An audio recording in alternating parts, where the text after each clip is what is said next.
Legjenda e flamurtarit dhe kombëtare Sokol Kushta ka komentuar gjendjen e sulmuesit të Shqipërisë Armando Broja. Kushta ka treguar dhe mënyrën se si 24-vjeçari mund ta kalojë këtë moment të vështirë. Brojën duhet ta ndihmojmë, ai nuk është 100 vjeç, por është 24. Pritshmëritë tona për atë janë shumë të mëdha. Ne jemi si puna e gladiatorëve, futemi në arenë dhe njerëzit të ngrejnë ose të ulin, por gladiatorët në jetën e tyre sportive gjithmonë duhet të luftojnë që të ngrihen nga publiku. Armando Broja si jap një këshill: punë dhe vetëm punë. Nuk duhet ta uli kokën apo të demoralizohet. Futbolli kështu e ka. Ka momente të bukura, por edhe të vështira.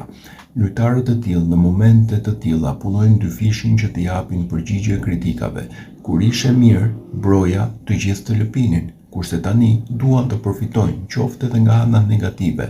Unë asnjëherë nuk jam demoralizuar. Çdo goditje që kam marrë jam katërfishuar në stërvitje. Mendoj që Broja duhet të marrë shembull nga Myrto Uzuni.